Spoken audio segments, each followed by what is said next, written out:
Good afternoon. അപ്പം ഇന്ന് നമ്മൾ ഇതിന്റെ ലാസ്റ്റ് ടോപ്പിക്കിലേക്കാണ് പോകുന്നത്. നമ്മുടെ ഫസ്റ്റ് മൊഡ്യൂളിന്റെ ലാസ്റ്റ് ടോപ്പിക്ക്. അതിൽ നമുക്ക് മെയിനായിട്ട് പഠിക്കാനുള്ളതെന്ന് വെച്ചാൽ എൻവയോൺമെന്റൽ എയർ ക്വാളിറ്റി സ്റ്റാൻഡേർഡ്സിനെ പറ്റിയിട്ടാണ് പഠിക്കാനുള്ളത്. അത് നമ്മൾ പൊതുവെ പറയുന്ന എയറിന് വേണ്ട ക്വാളിറ്റി അല്ലെങ്കിൽ അതിന്റെ സ്റ്റാൻഡേർഡ്സ് അതെന്തൊക്കെയാണെന്നുള്ളതാണ് നമുക്ക് നോക്കാനുള്ളത്. സോ നമുക്ക് സ്റ്റാർട്ടിങ്ങിൽ തന്നെ സ്ക്രീൻ പ്രസന്റ് ചെയ്തിട്ട് തുടങ്ങാം.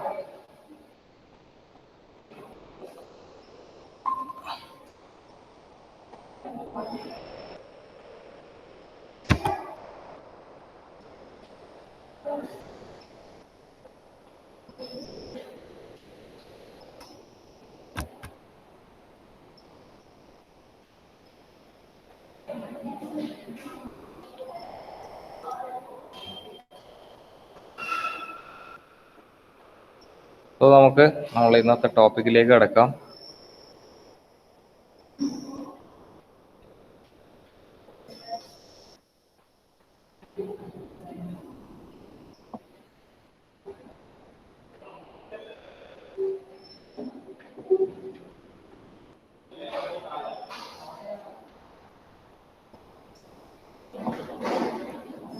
എൻവയോൺമെന്റൽ എയർ ക്വാളിറ്റി സ്റ്റാൻഡേർഡ്സ് എന്നാണ് ഈ ഒരു ടോപ്പിക്കിന്റെ പേര് വരുന്നത്.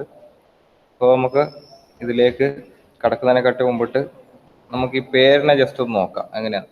അതായത് നമുക്ക് ഇവിടെ തന്നെ തന്നിട്ടുണ്ട് ഓൾറെഡി. എന്താണ് എയർ ക്വാളിറ്റീൻ്റെ ഒരു സ്റ്റാൻഡേർഡ് ആണ് നമ്മൾ ഉദ്ദേശിക്കുന്നത്. നമ്മൾ എൻവയോൺമെന്റിലുള്ള എയറിന്റെ ക്വാണ്ടിറ്റി അല്ല ക്വാളിറ്റി ആണ്. ക്വാളിറ്റി എന്ന് പറയുമ്പോൾ എന്താ സംഭവിക്കുക? ക്വാളിറ്റി എന്ന് പറയുമ്പോൾ നമ്മൾ അതിന്റെ പ്യൂരിറ്റീനൊക്കെയാണ് ഉദ്ദേശിക്കുന്നത് അല്ലെ. അത്രത്തോളം ക്വാളിറ്റി ഉള്ള പ്രൊഡക്റ്റ് ആണെന്നൊക്കെ പറയുന്ന സമയത്ത് നമ്മൾ അതിനെ ബേസിക്കലി നമ്മൾ ഉദ്ദേശിക്കുന്ന വെച്ചാൽ അതിന്റെ പ്യൂരിറ്റീനെയാണ്. സോ അതന്നെയാണ് ഇവിടെ നമ്മൾ പൊല്യൂഷൻ ഇല്ലാത്ത ഒരു എയർ, പൊല്യൂഷൻ ഒട്ടും ഇല്ലാത്ത ഒരു എയറിനെ നമുക്ക് എന്തായാലും അത് ഇമ്പോസിബിൾ ആണ് അല്ലെ.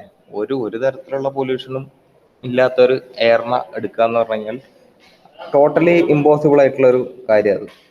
സോ ഇവിടെ നമുക്ക് നോക്കാനുള്ളത് അത് നമുക്ക് ഒരു പൊല്യൂഷൻ ഇല്ലാത്തല്ല, ഇതിനായിട്ടൊരു പ്രത്യേക തരത്തിലുള്ള ഓർഗനൈസേഷനൊക്കെ അല്ലെങ്കിൽ ഒരു ആക്ട് ഒക്കെ ഗവൺമെന്റ് നമുക്ക് ഉണ്ടാക്കി വെച്ചിട്ടുണ്ട്.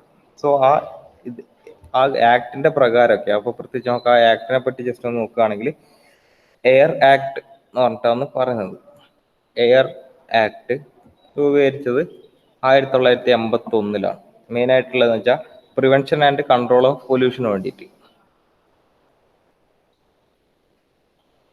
And control of pollution. Okay, പൊല്യൂഷന്റെ പ്രിവെൻഷനും കൺട്രോളിനും വേണ്ടിയിട്ടാണ്. പ്രിവെൻഷൻ എന്ന് വെച്ച് കഴിഞ്ഞാൽ prevention and control of pollution. Prevention എന്ന് വെച്ച് കഴിഞ്ഞാൽ ബേസിക്കലി നമ്മൾ വരാതിരിക്കാനുള്ള കാര്യങ്ങൾ നോക്കുന്നതിനാണ് പ്രിവെൻഷൻ എന്ന് പറയുന്നത് അല്ലെ. Prevention is better than cure എന്നൊക്കെ പറയുന്നത്. പ്രിവെൻഷൻ എന്ന് വെച്ച് കഴിഞ്ഞാൽ വരാതിരിക്കാനുള്ള പരമാവധി വഴികളൊക്കെ കണ്ടുപിടിക്കുക. അതിനാണല്ലോ നമ്മളിപ്പോ എല്ലായിടത്തും പറയുന്നത് മാസ്ക് ധരിക്കുക, സാനിറ്റൈസ് ചെയ്യുക എന്നൊക്കെ പറയുന്നത് കൊറോണ വരാതിരിക്കാനുള്ള പ്രിവെൻഷനാണ്. കൺട്രോൾ എന്ന് വെച്ച് കഴിഞ്ഞാൽ അത് വന്നു കഴിഞ്ഞാൽ അതിനെ നമുക്ക് മിനിമത്തിൽ അല്ലെ നമ്മൾ ഒപ്റ്റിമം വാല്യൂവിലേക്ക് കൊണ്ടുവരാം. അതിനാണ് നമ്മൾ കൺട്രോൾ എന്ന് ഉദ്ദേശിക്കുന്നത്. സോ അതിൻ്റെയാണ് ഈ ഒരു എയർ ആക്ട് വരുന്നത്. 1981-ലാണ് ഇത് ഉണ്ടാക്കിയിട്ടുണ്ടായത്. അപ്പോൾ ഇതാരാ ഉണ്ടാക്കിയെന്ന് വെച്ച് കഴിഞ്ഞാൽ നമ്മളുടെ ഇന്ത്യയിൽ തന്നെ ഇന്ത്യൻ്റെ തന്നെ സെൻട്രൽ പൊല്യൂഷൻ കൺട്രോൾ ബോർഡാണ്. സെൻട്രൽ പൊല്യൂഷൻ കൺട്രോൾ ബോർഡാണ് ഇത് ഈ ഒരു ക്വാളിറ്റി സ്റ്റാൻഡേർഡ്സ് എന്തൊക്കെയാണ് ചെയ്യേണ്ടതെന്നൊക്കെ ഉള്ളതിന്റെ നമ്മളെ ഇന്ത്യയിലേക്ക് കൊണ്ടുവന്ന ആള്. ഓക്കെ, നമ്മളെ ഇന്ത്യയിലെ കാലാവസ്ഥയും കാര്യങ്ങളൊക്കെ നോക്കിയിട്ട് നമ്മളെ ഇന്ത്യയിലെയാണ് ഇത്. ഓക്കെ, അപ്പോൾ ഇന്ത്യയിലുള്ള സെൻട്രൽ പൊല്യൂഷൻ കൺട്രോൾ ബോർഡാണ് ഈ ഒരു നമുക്ക് കുറെ മാനദണ്ഡങ്ങളും എന്നീ കാര്യങ്ങളും ഒക്കെ പറഞ്ഞു തന്നിട്ടുണ്ട്.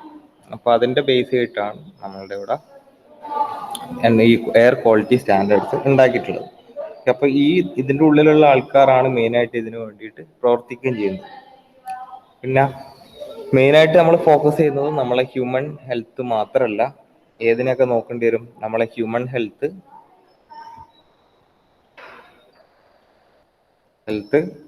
പോരാത്തത് നമ്മള് ബിൽഡിങ്, കാരണം ഇതിനൊക്കെ പ്രോബ്ലംസ് ഉണ്ടാകുന്നത് നമ്മൾ പറഞ്ഞിട്ടുണ്ടായിരുന്നു. ബിൽഡിങ്സ്, പിന്നെ നമ്മളുടെ ഈ പ്ലാന്റ് അല്ലെ അഗ്രികൾച്ചർ, അല്ലെങ്കിൽ നമുക്ക് എല്ലാത്തിനും കൂടി ചേർത്തിട്ട് പറയാം നമ്മളെ എക്കോ സിസ്റ്റം അല്ലേ, നമ്മളുടെ മൊത്തത്തിലുള്ള എക്കോ സിസ്റ്റം എന്ന് വേണമെങ്കിൽ പറയാം. ഇതിന്റെ ഒരു ബാലൻസ്ഡ് സ്റ്റേജിലേക്ക് കൊണ്ടുവരാൻ വേണ്ടിയിട്ടുള്ള ഒരു എഫേർട്ടാണ് central pollution control board of India എടുക്കുന്നത്. അപ്പോൾ അതിൽ വരുന്ന കുറേ സ്റ്റാൻഡേർഡ്സ് ആണ് നമ്മളുടെ ഈ എൻവയോൺമെന്റൽ എയർ ക്വാളിറ്റി സ്റ്റാൻഡേർഡ്സും ഉദ്ദേശിക്കുന്നത്. നമുക്കപ്പോൾ എന്തൊക്കെയാണ് ഇതിന്റെ സ്റ്റാൻഡേർഡ്സ്, എത്രയായിരിക്കും ഇതിന്റെ റേഷ്യോ എന്നൊന്നും അധികം നോക്കാനില്ല. നമുക്ക് നോക്കാനുള്ളത് വെച്ചാൽ ഒന്നാമത് ഈ സെൻട്രൽ പൊല്യൂഷൻ ബോർഡ് അല്ലെങ്കിൽ CPCB എന്ന് പറഞ്ഞ ആൾക്കാരുടെ മെയിൻ ആയിട്ടുള്ള എന്തൊക്കെയാണ് ഇവരുടെ ഫങ്ഷൻസ് എന്നുള്ളതാണ്.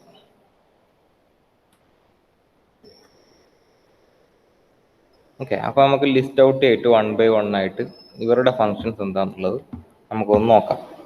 അപ്പോൾ ഓൾറെഡി പറഞ്ഞു കഴിഞ്ഞ കാര്യങ്ങൾ തന്നെയാണ്, അതിനെ നമ്മളൊന്ന് ലിസ്റ്റ് ഔട്ട് ചെയ്തെന്ന് മാത്രം. ഇവരുടെ മെയിൻ ആയിട്ടുള്ള ഫങ്ഷൻ എന്ന് വെച്ച് കഴിഞ്ഞാൽ to advise the central government ആണ്. Advise the central government.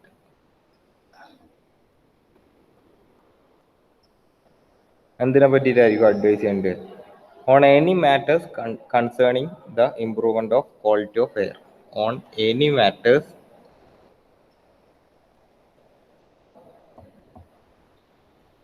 concerning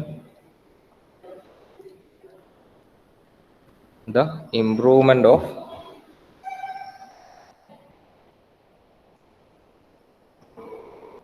the quality of നമ്മളുടെ എയർ. ഓക്കെ, അതായത് എന്തൊരു കാര്യം ഉണ്ട് നമ്മൾ ഇമ്പ്രൂവ്മെന്റ് ഈ ക്വാളിറ്റിനെ ഇമ്പ്രൂവ് ചെയ്യാൻ വേണ്ടിയിട്ടുള്ള എന്ത് കാര്യം ഉണ്ടെങ്കിലും അതിനെ പറ്റിയിട്ടുള്ള ഒരു അഡ്വൈസ് സെൻട്രൽ ഗവൺമെന്റിന് കൊടുക്കുക എന്നുള്ളതാണ് ഇവരുടെ മെയിൻ ഫങ്ഷൻ. പിന്നെ അതിന്റെ എന്തിനൊക്കെ വേണ്ടിയിട്ട് എയറിന്റെ ആൻഡ് നേരത്തെ പറഞ്ഞ പോലെ തന്നെ prevention and control of air pollution. Okay, അപ്പോൾ അത് ഒന്നാമത്തെ പോയിന്റ്. രണ്ടാമത്തെ പോയിന്റ് എന്ന് വെച്ച് കഴിഞ്ഞാൽ നമുക്ക് പ്ലാൻ ചെയ്യാം. ടു പ്ലാൻ, അവരുടെ പരിപാടി എന്ന് വെച്ചാൽ ഒന്ന് പ്ലാൻ ചെയ്യാന്നുള്ള. എങ്ങനെ? National wide programme four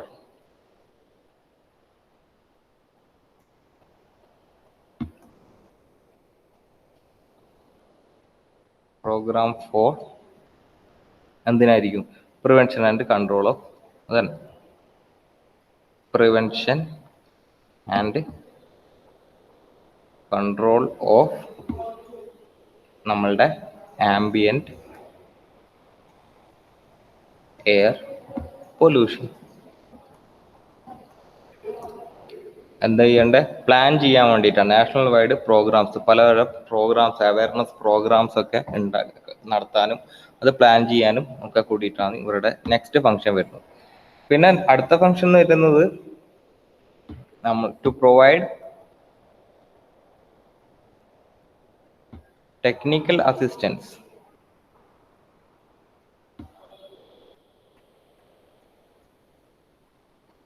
and guidance to the state pollution control board.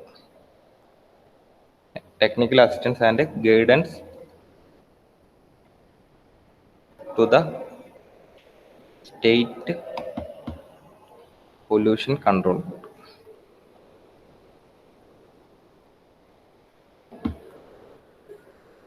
നമ്മളെ സ്റ്റേറ്റിലുള്ള പൊല്യൂഷൻ കൺട്രോൾ ബോർഡ് ഉണ്ടല്ലോ, അവർക്കും ഇതിനെ പറ്റിയിട്ടുള്ള ടെക്നിക്കൽ അസിസ്റ്റൻസും ഗൈഡൻസും ഒക്കെ കൊടുക്കുക എന്നുള്ളതാണ് പിന്നെയുള്ള അവരുടെ മെയിൻ ആയിട്ടുള്ള ഒരു ഫംഗ്ഷൻ വരുന്നത്. നെക്സ്റ്റ് ഫംഗ്ഷനിലേക്ക് പോവാം. To carry out sponsor investigations. To carry out sponsor investigations.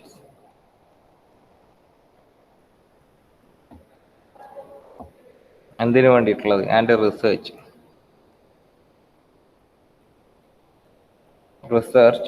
Related to prevention and control of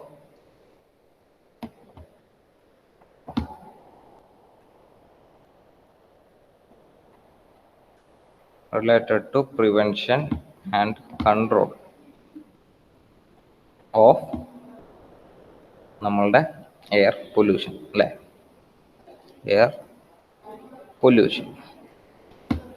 നമുക്കറിയാം പ്രൊജക്റ്റിനൊക്കെ ഗൈഡൻസ് കൊടുക്കുക എന്നൊക്കെ പറയുന്ന പോലെ തന്നെ ഇവരുടെ ഈ ലക്ഷ്യം എന്ന് വെച്ച് കഴിഞ്ഞാൽ ഇതേപോലത്തെ സ്പോൺസർ ഇൻവെസ്റ്റിഗേഷൻ, എന്തൊക്കെ എവിടെയൊക്കെ പ്രശ്നങ്ങൾ ഉണ്ടെന്ന് ഇൻവെസ്റ്റിഗേറ്റ് ചെയ്യുക, അതിനെപ്പറ്റി റിസർച്ചസ് നടത്തുക, എന്തൊക്കെയായിരിക്കും അതിന്റെ കാരണങ്ങൾ എന്ന് കണ്ടുപിടിക്കുക, ഇതൊക്കെ നോക്കലാണ് ഇവരുടെ നെക്സ്റ്റ് പരിപാടി എന്ന് പറയുന്നത്.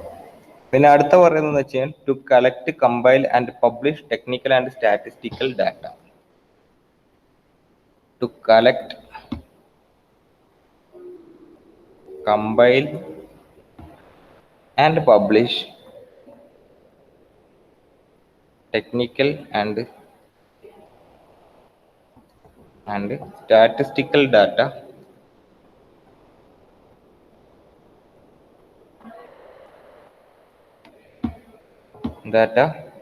related to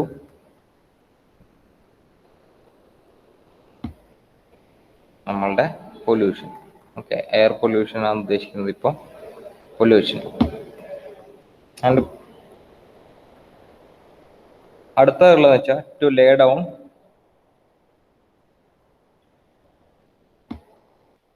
ആനുവൽ സ്റ്റാൻഡേർഡ്സ്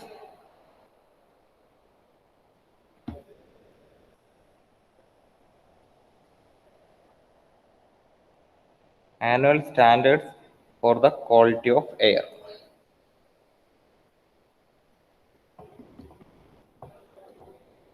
ഓരോ വർഷവും നമ്മളുടെ സ്റ്റാൻഡേർഡ്സ് സെറ്റ് ചെയ്യുക, ഓരോ വർഷത്തേക്കുള്ള എയറിൻ്റെ ഈ ഒരു വർഷത്തെ നമ്മളെ പ്രകൃതിയിലെ അവസ്ഥ നോക്കിയിട്ട് മനസ്സിലാക്കിയിട്ട് അതിന് കറക്റ്റായിട്ട് കറസ്പോണ്ടിങ് ആയിട്ട് നമുക്ക് ആ ഒരു ഏരിയയിലുള്ള എയറിൻ്റെ സ്റ്റാൻഡേർഡ്സ് സെറ്റ് ചെയ്യാനുള്ളത്.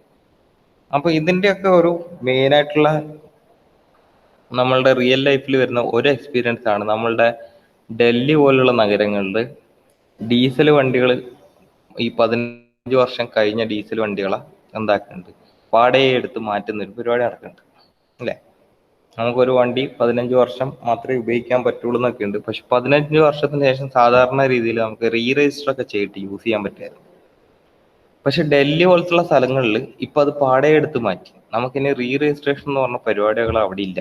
അതേപോലെ തന്നെ വേറൊരു കാര്യം ചെയ്തതെന്ന് വെച്ച് കഴിഞ്ഞാൽ അവർ ഡൽഹിയിൽ നിരത്ത് ഇറങ്ങുന്ന വണ്ടികൾക്കും ഒരു ലിമിറ്റേഷൻ വെച്ചു. അങ്ങനെ ഓഡ് നമ്പേഴ്സ് ഉള്ള വണ്ടികൾ ഒരു സമയത്ത് ഒരു ദിവസം, അതേപോലെ നെക്സ്റ്റ് ദിവസമായിരിക്കും ഈവൺ നമ്പേഴ്സ് ഉള്ള വണ്ടികൾക്ക് ഇറങ്ങാനുള്ള അവസരം ഉണ്ടാകും. സോ ഇങ്ങനെയൊക്കെ പല പല ഇതൊക്കെ എന്തിൻ്റെ അകത്ത് നിന്ന് കണ്ടുപിടിച്ചതായിരിക്കും. കാരണം നമുക്ക് ഒറ്റയടിക്ക് എല്ലാ വണ്ടികളും നിർത്തലാക്കാൻ പറ്റില്ല അല്ലേ.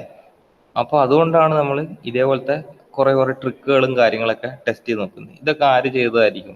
ഈ നമ്മളെ സെൻട്രൽ പൊല്യൂഷൻ കൺട്രോൾ ബോർഡ് ആയിരിക്കും ഇതിൻ്റെയൊക്കെ മെയിൻ ആളെന്ന് പറയുന്നത് അല്ലേ.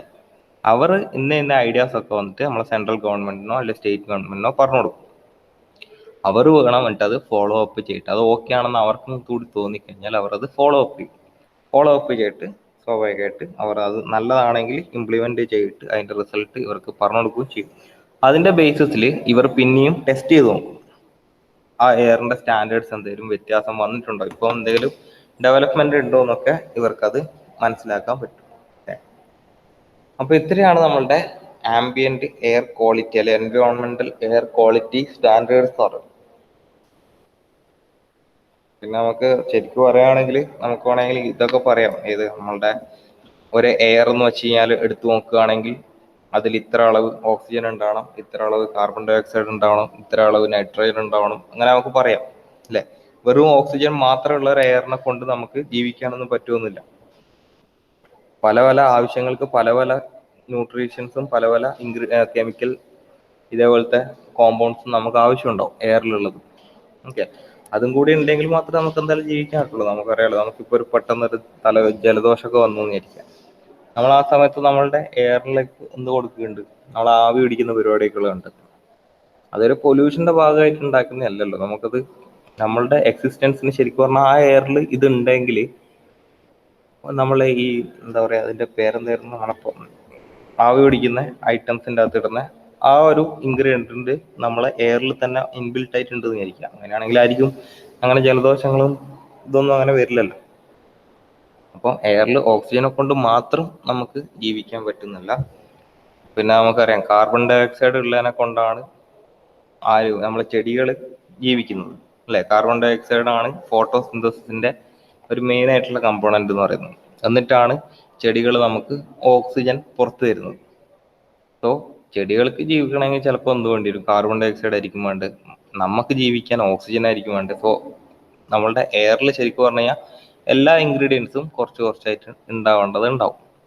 ഓക്കെ, അതിൽ നിന്ന് എത്രത്തോളം ഒരു ആക്സെപ്റ്റബിൾ വാല്യൂ എത്രയായിരിക്കും അതൊക്കെ സെറ്റ് ചെയ്യലാണ് ഈ പറഞ്ഞ സെൻട്രൽ പൊല്യൂഷൻ കൺട്രോൾ ബോർഡിന്റെ മെയിൻ ആയിട്ടുള്ള അവരുടെ വർക്കിംഗ് എന്ന് പറയുന്നത്.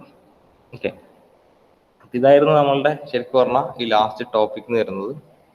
ഇത് കഴിഞ്ഞാൽ പിന്നെ നമുക്ക് നെക്സ്റ്റ് മോഡ്യൂളിലേക്കാണ് ശരിക്കും പോകേണ്ടത്. പക്ഷെ അതിന്റെ മുന്നേ ഞാൻ ജസ്റ്റ് നിങ്ങൾക്കൊരു ടേബിൾ ആയിട്ട് ഇതാക്കി തരാം. നമ്മളുടെ ഓരോ പൊല്യൂട്ടൻസിനെ എടുത്തിട്ട് നമുക്കൊന്ന് ജസ്റ്റ് ഒരു ഒറ്റ നോട്ടത്തിൽ നോക്കിക്കഴിഞ്ഞാൽ മനസ്സിലാകുന്ന രീതിയിലുള്ള ഒരു ഐറ്റം ആക്കാം, ഒരു ടേബിൾ വരച്ചു നോക്കാം. അത് നമ്മളെ പൊല്യൂട്ടന്റിന്റെ പേര് എടുക്കുന്നു, പൊല്യൂട്ടന്റ്. നെക്സ്റ്റിൻ്റെ അകത്ത് നമ്മൾ അതിന്റെ സോഴ്സ് എഴുതുക.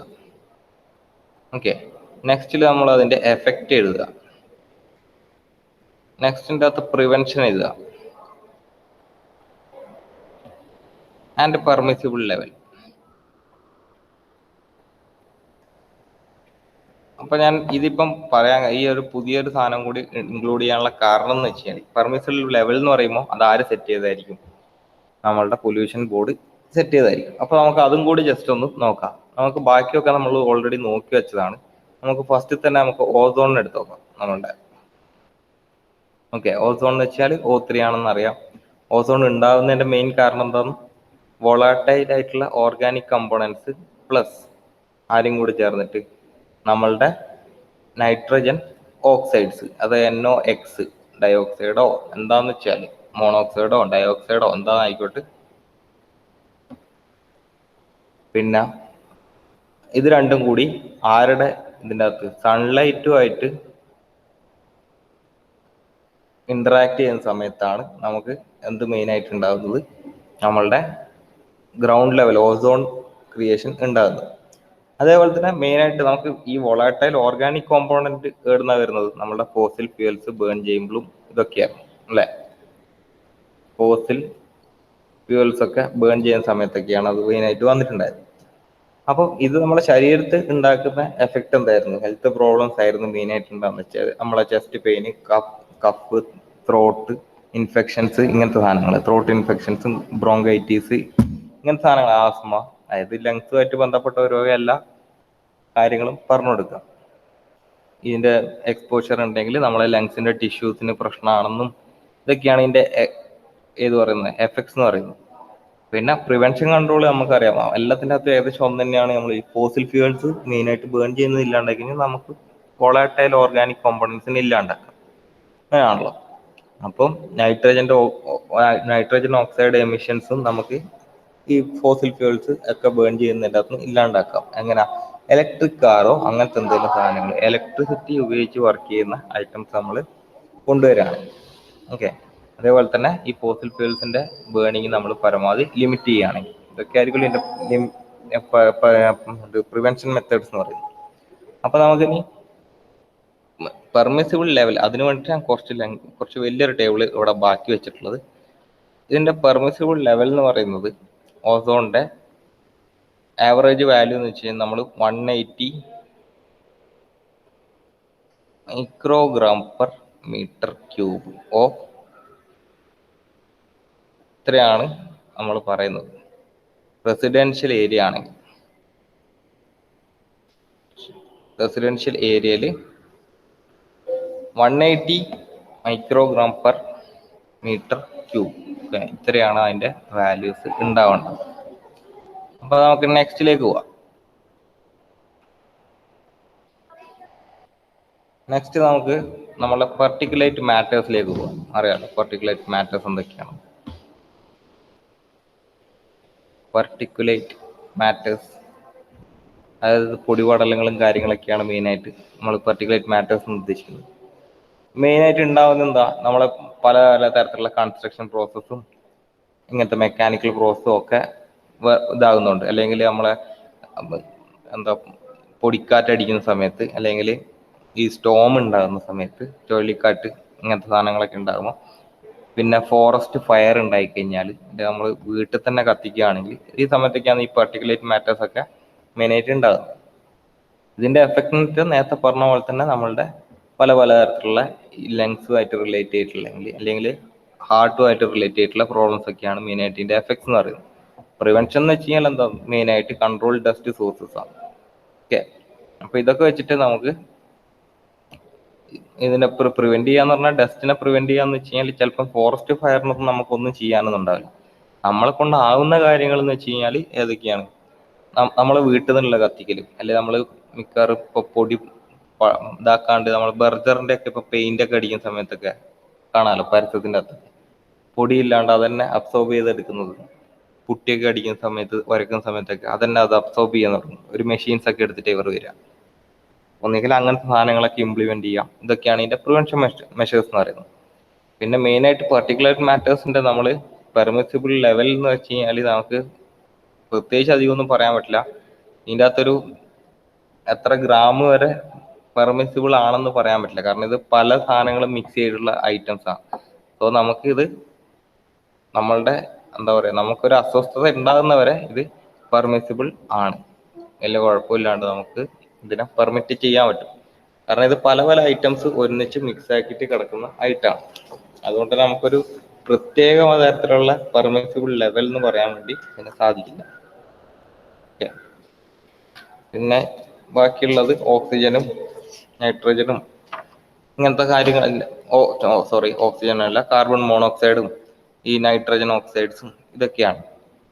അപ്പൊ നമുക്ക് അതുമൊക്കെ ഉണ്ടാകുന്നത് എങ്ങനെയാണ്, അതിന്റെ എഫക്റ്റ് എന്തൊക്കെയാണ്, അതിന്റെ പ്രിവെൻഷൻ മെഷേഴ്സ് എന്തൊക്കെയാണെന്നൊക്കെ നമ്മൾ ഓൾറെഡി നോക്കി കഴിഞ്ഞതാണ്. പെർമിസിബിൾ ലെവൽ ഓരോന്നും ഓരോ വർഷം കൂടുമ്പോൾ മാറിക്കൊണ്ടിരിക്കും. ഞാൻ ജസ്റ്റ് ഒന്ന് ഇത് കാണിച്ചെന്ന് മാത്രമേ ഇവിടെ വരച്ചത്. നമുക്ക് ആ ഒരു സ്റ്റാറ്റിസ്റ്റിക്സ് ഒന്നും അവർ എത്രയാന്ന് വെച്ചാൽ ചോദിക്കൊന്നുമില്ല. എക്സാം പോയിന്റ് ഓഫ് വ്യൂവിൽ നമുക്ക് പഠിക്കേണ്ടത് ശരിക്കും പറഞ്ഞു കഴിഞ്ഞാൽ ഈ എത്രയും ഭാഗത്താണ് എന്തൊക്കെയാണ് നമ്മളുടെ പൊല്യൂട്ടൻസ് എന്ന് പറയുന്നത്, എന്തൊക്കെയാണ് അതിന്റെ സോഴ്സസ്, അതിന്റെ എഫക്ട്സ് എന്തൊക്കെയാണ് നമ്മളെ ബോഡിയിലായാലും ചെടികളിലായാലും എന്തൊക്കെയായിരിക്കും അതിന്റെ എഫക്ട്സ്, പിന്നെ അതിന്റെ പ്രിവെൻഷൻ മെഷേഴ്സ് എന്തൊക്കെയായിരിക്കും. സോ ഇത്രയും കാര്യങ്ങളാണ് നമ്മളുടെ ഈ ഒരു മൊഡ്യൂളിൽ നമുക്ക് നോക്കാനുള്ളത്. സിമ്പിൾ ആയിട്ടുള്ള മൊഡ്യൂൾസ് ആണ്. അപ്പൊ അതൊന്നും ജസ്റ്റ് ഒന്ന് റിവൈസ് ചെയ്യുക. ഇതിൻ്റെ തന്നെ ഏറ്റവും എപ്പോഴും ചോദിക്കുന്ന ഒരു ചോദ്യം ഇത് തന്നെയാണ്, നമ്മളുടെ ആംബിയന്റ് എയർ ക്വാളിറ്റി അല്ലെ എൻവയോൺമെന്റൽ എയർ ക്വാളിറ്റി സ്റ്റാൻഡേർഡ്സ് എന്ന് പറയുന്നത്. അപ്പൊ അതിനെപ്പറ്റി പറയുന്ന സമയത്ത് അത് ഉണ്ടാക്കിയ എയർ ആക്ടിനെ പറ്റിയിട്ടും, പിന്നെ നമ്മളെ സെൻട്രൽ പൊല്യൂഷൻ കൺട്രോൾ ബോർഡിനെ പറ്റിയിട്ടും, പിന്നെ ഇത് മെയിനായിട്ട് എന്തിനാണ് കൊണ്ടുവന്നതെന്നുള്ളത് ഈ കാര്യങ്ങളൊക്കെ പറഞ്ഞതിന് ശേഷം ഇവരുടെ ഫങ്ഷൻസ് എന്തൊക്കെയാണ് അതും ഒന്ന് ജസ്റ്റ് ബ്രീഫ്ലി എക്സ്പ്ലെയിൻ ചെയ്ത് കൊടുക്കുക. അപ്പൊ ഇത്രയും കാര്യങ്ങൾ ചെയ്ത് കഴിഞ്ഞാൽ നമ്മളുടെ എന്തായി, ഈ ഒരു എല്ലാം ഒരു 5 മാർക്കിന്റെ ക്വസ്റ്റ്യൻ ആയിട്ടൊക്കെ ഉണ്ടാകുന്നത്. സബ് ഡിവിഷനിൽ വരുന്ന ക്വസ്റ്റ്യൻസ് ആയിരിക്കും 5 മാർക്ക് ആയിരിക്കും മാക്സിമം ക്യാരി ചെയ്യുന്നത്. ഓക്കെ, 10 മാർക്സിന്റെ ഒറ്റ ക്വസ്റ്റ്യൻ ഒന്നും അങ്ങനെ കണ്ടിട്ടില്ല.